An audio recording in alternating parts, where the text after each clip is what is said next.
Sometimes the longest conversation of your life begins with the one call that was never meant to happen. Ethan Brooks stared at the glowing screen of his phone as if it had become heavier than it should have been. His thumb hovered over Noah Carter's name for what felt like the 100th time that evening, then pulled away again. The apartment around him was quiet except for the soft hum of the old refrigerator and the rain tapping gently against the kitchen window. 27 years old, surrounded by unfinished illustrations for children's books and half-empty coffee mugs, Ethan suddenly felt like the awkward college freshman he had once been, terrified that a single sentence could destroy the most important relationship in his life. Noah had been his best friend for nearly 12 years. They had survived cramped apartments, impossible landlords, flat tires in the middle of nowhere, failed job interviews, birthdays, funerals, and every ordinary Tuesday in between. They had built the kind of friendship most people spent a lifetime searching for. Which was exactly why Ethan had never told him the truth. Loving your straight best friend was a lonely kind of secret. It didn't ask for attention. It simply settled into the background of your life, quietly changing the way you remembered every laugh, every road trip, every shoulder bump, every late-night conversation over takeout pizza. Ethan never expected anything from Noah. He only wanted to keep him. Even if that meant pretending his heart had never chosen him years ago. Earlier that afternoon, his younger sister had looked at him across a family lunch and asked the simplest question imaginable. "Do you ever get tired of hiding?" He had laughed it off then, but the words refused to leave him. They echoed now as the rain continued outside. Maybe she was right. Maybe he was exhausted. Not because Noah might reject him, but because pretending nothing was there had become harder than carrying the truth itself. Ethan picked up his phone again. He wasn't planning some dramatic confession. He simply wanted Noah to know. If everything changed afterward, at least it would be real. His finger finally pressed the call button before courage could disappear. The phone rang once. Twice. Then a voice answered. "Hello?" Ethan closed his eyes. "Hey. I know this probably isn't the conversation you expected tonight." There was a brief silence. "Go ahead," the voice replied calmly. Ethan smiled nervously. "I've been trying to say this for years." Another pause. "Take your time." The kindness in those 3 words loosened something inside him. He began speaking before fear could interrupt. He talked about carrying a secret that had grown heavier every year. About how he never wanted to lose the person who meant the most to him. About how pretending had become exhausting. His voice shook once, then steadied again. "I think I've been in love with my best friend for a very long time." Silence answered him. Not uncomfortable silence. Just quiet breathing from the other end. Ethan waited, expecting Noah to say something. Anything. Instead, the voice finally asked, almost gently, "How long?" Ethan frowned. Noah should have known the answer. "Since college," he admitted softly. "Maybe even before I realized it myself." Another thoughtful silence followed. Then came an unexpected sentence. "He must be lucky." Ethan blinked. Lucky? Noah would never respond like that. Confused, Ethan slowly pulled the phone away from his ear and looked at the screen. His stomach dropped. The contact at the top wasn't Noah Carter. It was an unfamiliar number. His pulse jumped. Every ounce of warmth rushed from his face. "Oh my God," he whispered. I'm so sorry. I dialed the wrong number." He reached to end the call, completely mortified, but before his thumb could touch the screen, the stranger spoke again. "Wait." Ethan froze. "Please," the man continued, his voice steady, warm, and strangely familiar despite belonging to someone he had never met. "Don't hang up yet." Ethan stared at the screen for several long seconds, his finger frozen above the red button as though ending the call had suddenly become the most difficult decision of the night. Rain continued tapping against the window, filling the silence between them with a rhythm that somehow felt less awkward than his own heartbeat. "I really am sorry," he said quietly. I was trying to call someone else. The stranger gave a soft laugh, the kind that sounded genuine instead of amused. I figured that out. Ethan rubbed the back of his neck, embarrassed enough to wish he could disappear into the couch. You probably think I am completely ridiculous. Not even close, the man answered. Actually, I think you are incredibly brave. Ethan almost argued, but the words caught in his throat. Brave was not a word he had ever associated with himself. If he had been brave, he would have told Noah years ago instead of carrying feelings that quietly shaped every chapter of his adult life. You do not know me, Ethan finally replied. No, the stranger admitted. But I know what it sounds like when someone has been carrying something heavy for a long time. Ethan glanced toward the framed sketch resting on the bookshelf across the room. It was one Noah had insisted on buying from him years earlier, even though Ethan had wanted to give it away for free. Noah had proudly claimed every real artist deserved at least one customer who paid full price. The memory brought a smile that faded almost as quickly as it appeared. Can I ask you something? The stranger said. Ethan hesitated before nodding, even though the other man could not see him. Sure. Did you call because you wanted him to know, or because you finally wanted to stop hiding from yourself? The question landed with surprising weight. Ethan opened his mouth, then closed it again. He had spent so much time rehearsing the confession that he had never stopped to consider why tonight had felt different from every other night. Maybe both, he admitted after a while. That sounds honest. Ethan laughed softly. Honest is not something I have been very good at lately.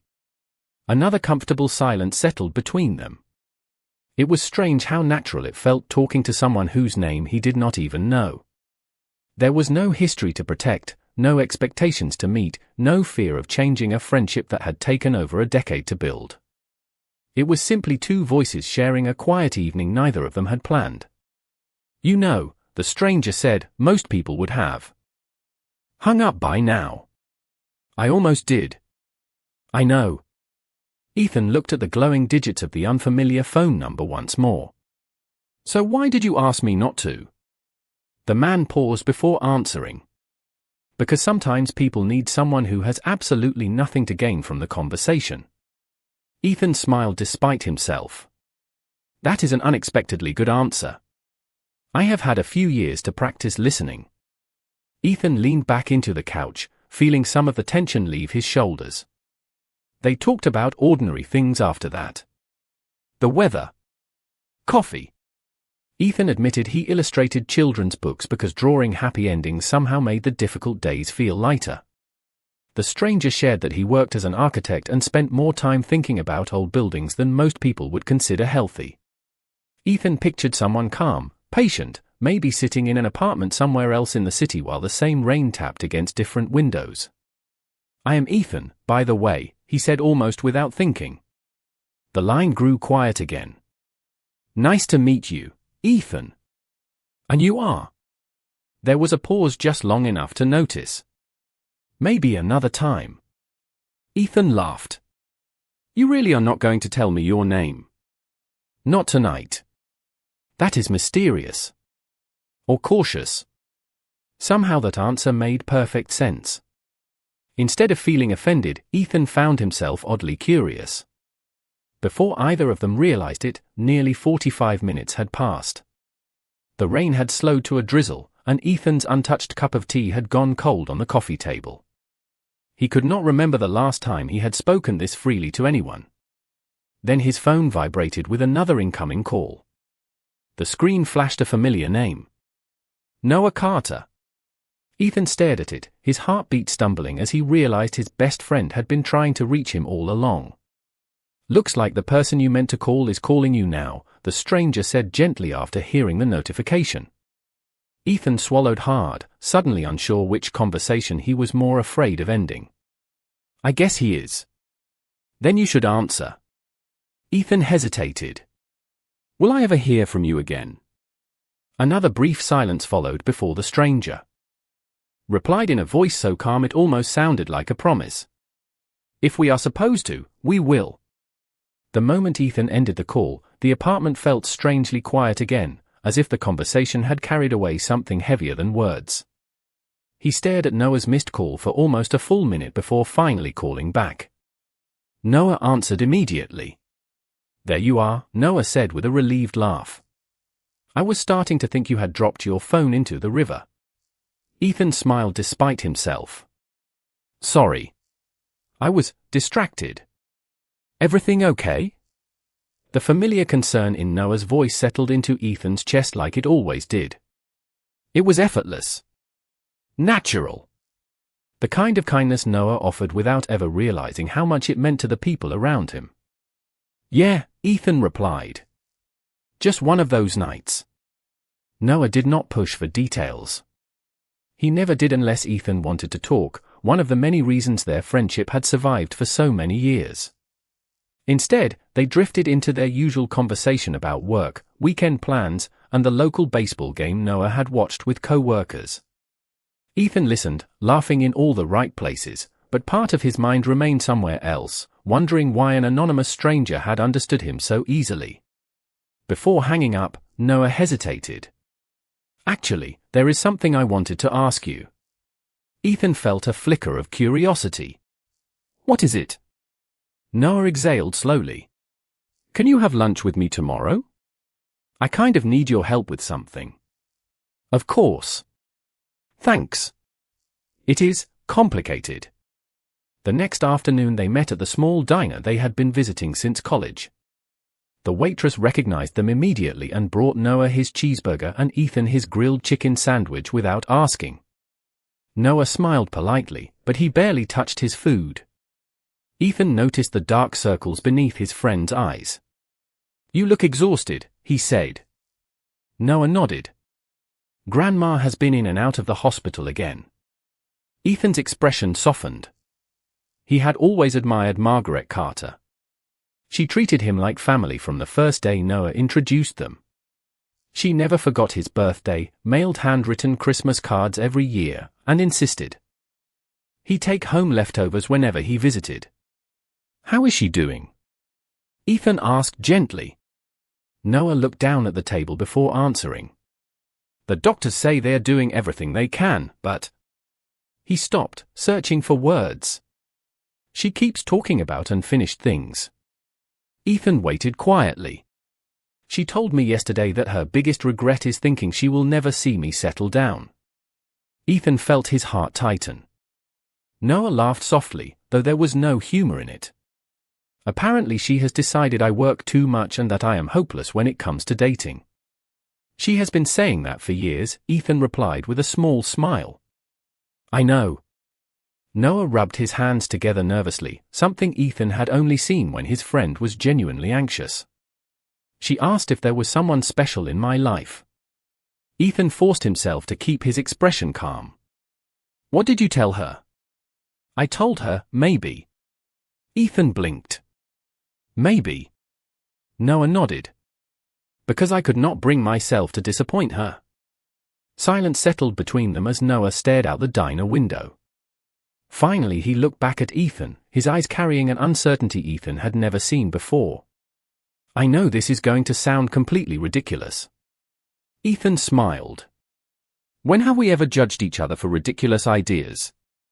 Noah laughed under his breath. "Fair point." He reached into the folder resting beside him and carefully slid a single sheet of paper across the table. Ethan glanced down.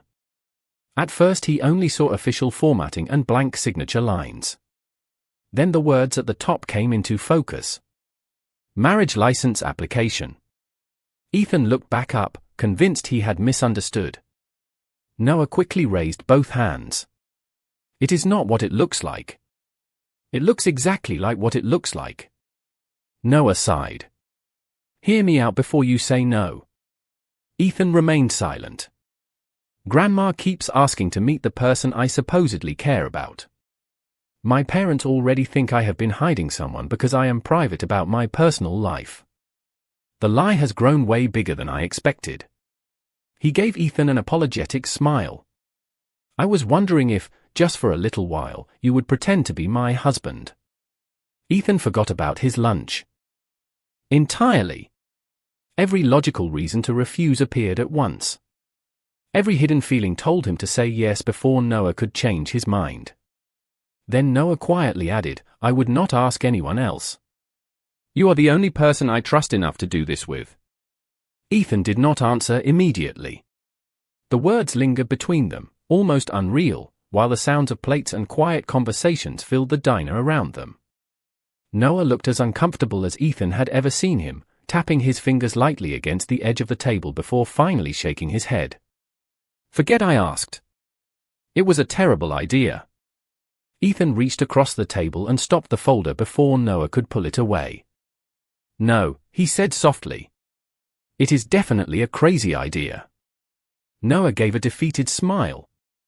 "That is about what I expected. I did not say no." Noah looked up, surprised. "You did not." Ethan took a slow breath.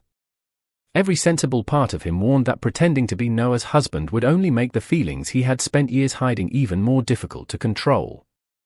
Yet another part of him remembered Margaret's warm smile, the handwritten birthday cards, and the way she always insisted there was an empty seat at her table waiting for him. If helping Noah could give her a little peace, how could he refuse? "How long are we talking about?" Ethan asked. Relief spread across Noah's face so quickly that it almost made Ethan laugh. "Just through Grandma's family gathering next weekend. Maybe a few hospital visits if she feels up to seeing us. After that, everything goes back to normal." Ethan quietly repeated the last sentence in his mind. Everything goes back to normal.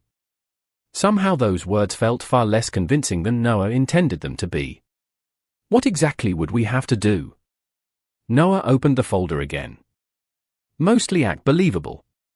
My parents already think I have been seeing someone for several months. Grandma thinks we kept the relationship private because we wanted our own space. They are expecting." He hesitated before continuing. "They are expecting that we already signed the paperwork." Ethan looked back down at the application. "You mean they think we are already married?" Noah nodded, with obvious embarrassment. The lie kind of grew one conversation at a time. Ethan covered his face with one hand before laughing. "Only you could accidentally invent an entire marriage. Believe me, I have replayed every conversation in my head." Noah leaned forward. "I already talked to a lawyer friend. We do not have to file anything official. We just need realistic-looking documents for the family scrapbook Grandma keeps putting together. Nobody is checking public records." Ethan raised an eyebrow. "You have really thought this through." Noah looked almost guilty. "Not because I wanted to lie forever. I wanted to give her one memory that would make her smile." Ethan could not argue with that. Margaret had spent her whole life putting everyone else first. If one harmless performance could bring her comfort, perhaps that mattered more than his own fears. "All right," Ethan finally said. "I will help." Noah blinked. "Seriously?" Ethan nodded once. "Seriously." Before he could say anything else, Noah stood up and wrapped him in a quick, grateful hug. It lasted only a second, completely natural between lifelong friends, yet Ethan felt his heartbeat lose all sense of rhythm. Noah stepped back without noticing. "Thank you. I cannot tell you what this means to me." Ethan forced himself to smile. "Then we should probably make sure your husband knows a few things about you." Noah laughed for the first time all afternoon. "Fair point." They spent the next 2 hours building the story they would tell. They decided they had supposedly met through mutual friends several years earlier. They agreed on favorite restaurants, imaginary anniversaries, vacation stories, and even harmless disagreements over whether pineapple belonged on pizza. Noah wrote everything into a small notebook while Ethan corrected details whenever something sounded unnatural. The exercise became unexpectedly funny as they argued over who would have forgotten their first date, who would always leave dishes in the sink, and who would insist on stopping for coffee during every road trip. More than once they laughed loudly enough for nearby customers to glance over with amused smiles. By the Time they left the diner, the afternoon sun had broken through the clouds, warming the sidewalk after the previous night's rain. Noah unlocked his truck but stopped before climbing inside. "There is one more thing." Ethan looked at him curiously. Noah reached into his jacket pocket and pulled out 2 simple silver wedding bands. "My parents will expect us to wear these." Ethan stared at the rings resting in Noah's palm. They were plain, elegant, and ordinary enough to look real. Somehow that made them feel even more significant. Noah held one out carefully. "Only until this is over," he said with an awkward smile. Ethan accepted the ring, turning it slowly between his fingers as sunlight reflected across the polished metal. He told himself it was only a prop, only part of a harmless promise between friends, yet as he slipped it into his pocket, he could not shake the quiet feeling that some stories began changing long before anyone realized they had already crossed the point of no return. Toi kong the ho tro dao noi dung nam mo fong hoke bat chuak qua sat mot tsong thuk da duok training hay fong kak dac trung qua mot guan siu the theo u core.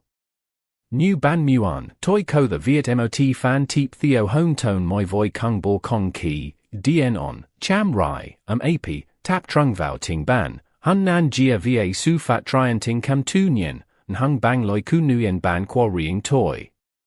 The family gathering arrived with the quiet nervousness of a first day at a new job. Ethan adjusted the simple silver band on his finger as he stood beside Noah outside Margaret Carter's house, a familiar white home with a wide front porch and flower boxes overflowing with late summer blooms. They had rehearsed their story countless times during the past week, yet neither of them spoke as they walked toward the front door. Noah finally smiled, though Ethan could tell it was meant as much for reassurance as confidence. "We have handled harder things than one family dinner," he said softly. Ethan returned the smile. "Keep reminding me of that." The front door opened before they could knock. Noah's mother greeted them with the kind of joyful surprise that instantly filled the house with warmth. She wrapped Noah in a hug before turning to Ethan and embracing him just as naturally. "It is about time you stop hiding from us," she said with a laugh. Ethan felt a small wave of guilt, but he answered with the same gentle smile he always offered her. "It is good to see you too." The afternoon unfolded more easily than either of them expected. Margaret was sitting comfortably in her favorite chair near the living room window, a knitted blanket across her lap and a photo album resting beside her. The moment she noticed the matching rings, her eyes brightened in a way that made every uncomfortable rehearsal feel worthwhile. She reached for both of their hands without saying a word at first. Then she whispered, "Now I can stop worrying." Noah squeezed her hand carefully. "You never had to worry." She smiled knowingly. "Grandmothers always worry." Throughout lunch, the conversation drifted from childhood memories to favorite vacation spots, holiday traditions, and embarrassing stories from Noah's teenage years.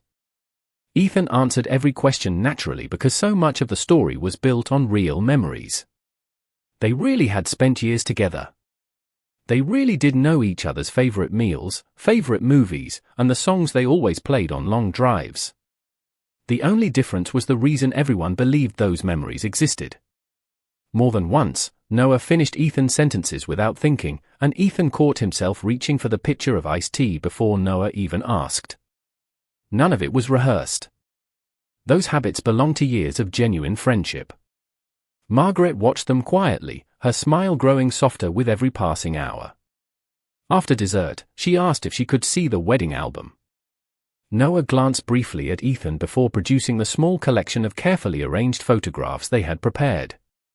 Most were simple pictures from previous camping trips, birthday celebrations, and neighborhood festivals, cropped and organized to resemble moments from a private life shared together. Margaret turned each page slowly, occasionally laughing at an old memory she recognized. "You two have always looked happiest when you were together," she said. Ethan felt his heart skip. Noah looked down at the album instead of answering. Later that afternoon, while Noah helped his father repair a loose fence board in the backyard, Ethan stayed inside with Margaret. She looked toward the kitchen to make certain they were alone before speaking. "Can I tell you a secret?" she asked quietly. Ethan nodded. Of course. She smiled with the calm certainty that seemed to come only from a lifetime of watching people grow. Noah has always carried everyone else's worries before his own. Ethan looked toward the backyard window where Noah laughed at something his father had said. That sounds like him. Margaret gently patted Ethan's hand. Promise me you will remind him that he does not have to be strong every single day. Ethan swallowed the unexpected emotion rising in his chest. I promise. When it was finally time to leave, Margaret hugged them both at the front door. She slipped a folded envelope into Noah's jacket pocket with a playful wink. Do not open it until you get home. Noah laughed. Yes, Grandma. As they drove away beneath the golden evening sky, neither of them noticed the envelope waiting quietly between them, carrying words that would soon challenge everything they believed was only pretend. The drive back to the city was quieter than either of them expected. The late afternoon sunlight stretched across the highway, painting long shadows over the dashboard while soft music played through the truck speakers. Noah kept one hand on the steering wheel and the other resting near the folded envelope his grandmother had slipped into his jacket before they left. Neither of them reached for it until they were parked outside Noah's apartment building. Ready? Noah asked with a nervous smile. Ethan nodded. Noah carefully unfolded the envelope and discovered a handwritten letter in Margaret's familiar cursive. Tucked inside was an old photograph with slightly faded edges. The picture showed two much younger men standing outside a small courthouse, both wearing simple suits and matching wedding bands. They looked nervous, hopeful, and completely devoted to one another. Ethan studied the photograph with quiet curiosity while Noah continued reading aloud. If you are reading this together, then you have already given an old woman more peace than you will ever understand. The photograph is of my brother Daniel and the man he loved for more than 40 years. They could never celebrate their marriage the way people can today, so they carried their happiness quietly. They taught me that love is measured by patience, kindness, and showing up every single day. If the two of you have found that kind of partnership, treasure it. Noah stopped reading for a moment, blinking as emotion softened his expression. Ethan gently turned the photograph over. On the back, written in faded blue ink, were the words, "The happiest promises are the ones that become true a little at a time." They sat in silence, allowing the letter to settle between them. Finally Noah folded it with great care and slipped both the photograph and the letter back into the envelope. I never knew about Daniel, he said quietly. Ethan smiled. Your grandmother always knew exactly when to tell a story. Noah laughed softly. She probably still does. During the following week, the performance they had created for one family gathering refused to end as neatly as either of them expected. Noah's parents invited them to Sunday dinner. His aunt asked if they wanted to host Thanksgiving. Family friends mailed congratulation cards addressed to both of them. Every invitation seemed harmless on its own, yet together they slowly blurred the line between pretending and habit. Ethan found himself leaving an extra mug beside Noah's coffee maker whenever he visited. Noah automatically texted Ethan after late meetings just to let him know he had arrived home safely. Neither of them questioned those small routines because they had always cared for each other. The only difference now was that everyone else had finally begun noticing the connection that had existed for years. One Thursday afternoon, Ethan stopped by Noah's architecture firm to drop off the sketch Noah had asked him to frame for his office. As he stepped into the lobby, he noticed a cheerful project manager named Claire laughing with Noah near the reception desk. Claire handed Noah a folder and lightly touched his arm while thanking him for helping with a difficult presentation. Noah smiled politely, completely unaware that Ethan had arrived. Ethan waited only a few seconds before deciding not to interrupt. He quietly left the package with the receptionist and walked back outside. The feeling surprised him. It was not anger, and it certainly was not distrust. It was the familiar ache of reminding himself that their arrangement was temporary. One day Noah would no longer need a pretend husband. One day someone real would stand beside him, and Ethan would return to being only the best friend who had always been there. That evening Noah called twice, but Ethan let both calls go to voicemail, telling himself he was simply tired.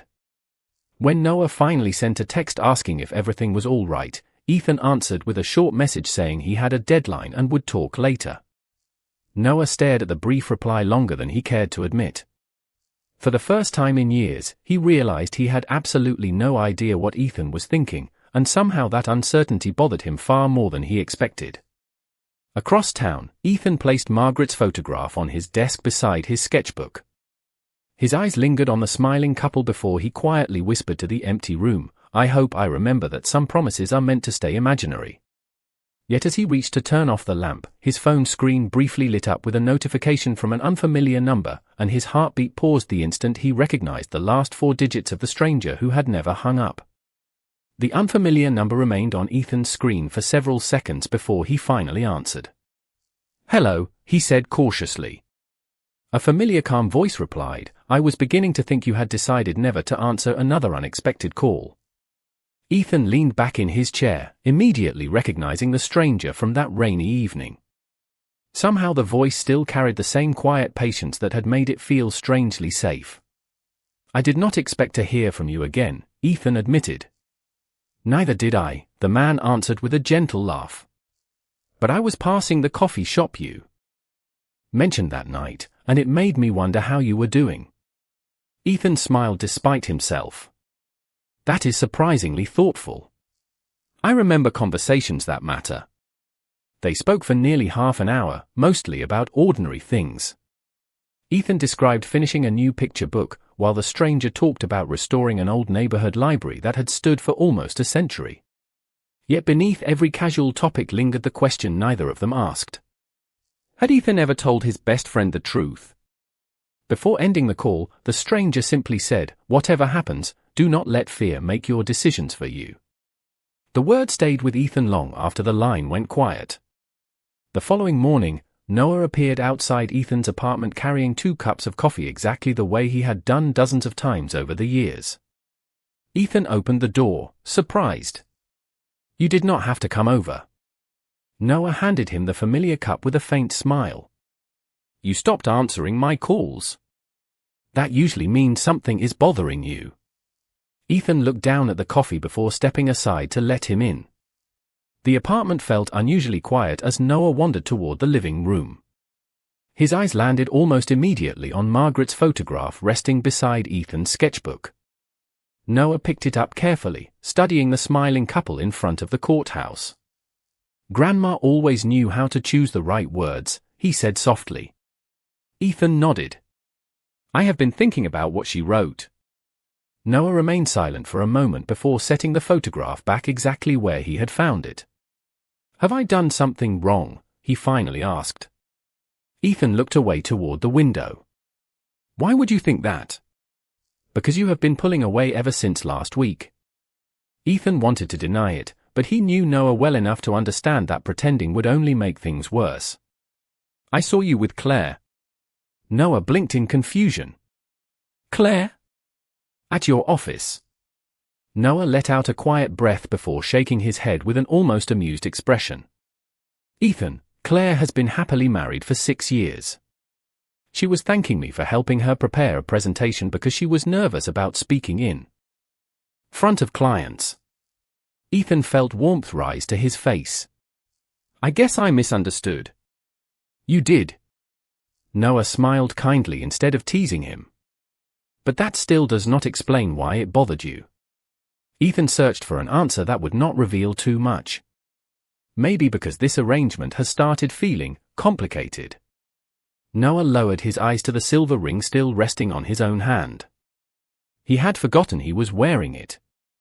Instead of removing it immediately, he slowly turned it around his finger as though noticing its weight for the first time. "Complicated is probably the right word," he admitted. Neither of them spoke for several long moments. The silence between them was not uncomfortable. It was simply full of thoughts neither man seemed ready to say aloud. Then Noah reached into the pocket of his jacket. "There is something I found yesterday while cleaning out a storage box from college." He carefully placed an old smartphone on the coffee table. The device was scratched, outdated, and no longer connected to a cellular network, but it still powered on. Ethan watched curiously as Noah navigated through several old files until he opened a saved voicemail. "I almost deleted this years ago," Noah said quietly. "But for some reason, I never could." Ethan looked at him in confusion. Noah hesitated before pressing play. The room filled with the unmistakable sound of Ethan's own younger voice beginning a confession he had never believed anyone had truly heard, and as recognition slowly spread across his face, Noah finally whispered the truth he had carried for years. "The person who answered that wrong number was me." For several long seconds, Ethan could not find a single word. The familiar recording continued playing softly from the old phone, carrying the trembling voice of a younger version of himself who had believed he was speaking to a stranger. When the message finally ended, silence settled over the apartment with surprising gentleness. Noah looked down at the device resting between them before quietly saying, "I recognized your voice almost immediately. At first I thought you had called me on purpose from another number. Then I realized you had reached me by accident." Ethan slowly sat down on the edge of the couch, trying to make sense of everything he had just heard. "Why did you never tell me?" Noah gave a small, uncertain smile. "Because I was afraid." Ethan looked up. "Afraid of what?" Noah let out a slow breath. "Afraid that if I admitted I had heard your confession, I would have to answer feelings I did not understand yet. I knew I cared about you more than anyone else in my life, but I kept telling myself that was simply what lifelong friendship looked like. I thought if I stayed quiet, nothing would change." He laughed softly at himself. Instead, everything changed anyway. Ethan remembered the calm voice that had listened without judgment, the gentle questions, the unexpected encouragement, and suddenly every conversation fit together like pieces of a puzzle that had been scattered for years. "You called me again later," Ethan whispered. Noah nodded. "I wanted to know if you were all right. I wanted to hear your voice without forcing you to explain anything before you were ready. Every time we talked, I told myself I would finally tell you the truth. Every time I lost my nerve." Ethan shook his head with a quiet smile that carried equal parts disbelief and relief. "So the stranger who kept telling me not to let fear decide my life was my best friend all along." Noah smiled back. "Apparently I was giving better advice than I was following." They both laughed, and for the first time in days the tension between them seemed to dissolve. Noah reached into his pocket and removed the simple silver wedding band they had been wearing for their arrangement. He rolled it thoughtfully across his fingers before placing it on the coffee table. "We said this was only temporary," he said. "We said everything would go back to normal." Ethan glanced at the ring before meeting Noah's eyes again. "Do you still want that?" Noah answered without hesitation. "No." The single word hung in the room with quiet certainty. Noah continued, "Somewhere between pretending to be your husband and watching you pull away because you thought I might choose someone else, I realized I was protecting the wrong thing. I spent years protecting the idea of our friendship because I was terrified of losing it. I never stopped to consider that we had already built something much stronger than fear." Ethan felt his eyes drift toward Margaret's photograph resting beside the old voicemail phone. The smiling couple seemed to carry the same peaceful confidence described in her letter. Love is measured by patience, kindness, and showing up every single day. Without another word, Noah stood and held out his hand. "Come with me." An hour later they found themselves standing outside the small courthouse where they had once gathered reference photographs for their imaginary marriage story. The evening sun painted the brick building with warm shades of gold, and the quiet park across the street was nearly empty. Noah reached into his jacket and unfolded Margaret's letter one final time. After reading the last sentence again, he carefully placed it inside Ethan's hands. Then he took the silver band from his pocket and smiled. "This ring was supposed to help us tell a convincing story." He looked directly into Ethan's eyes. "I do not want it to represent a story anymore. I want it to represent a choice." Ethan felt tears gather, not from sadness, but from the overwhelming peace of no longer hiding.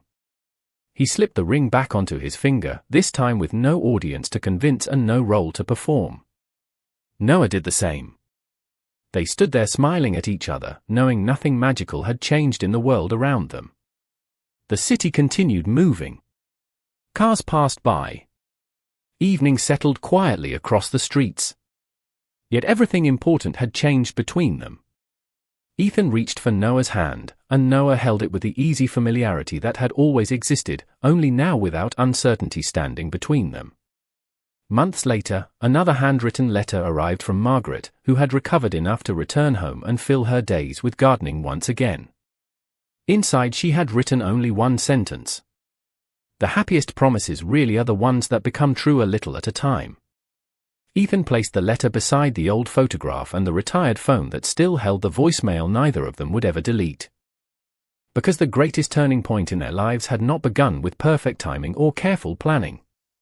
It had begun with honesty, patience, and one unexpected call that neither of them chose to end.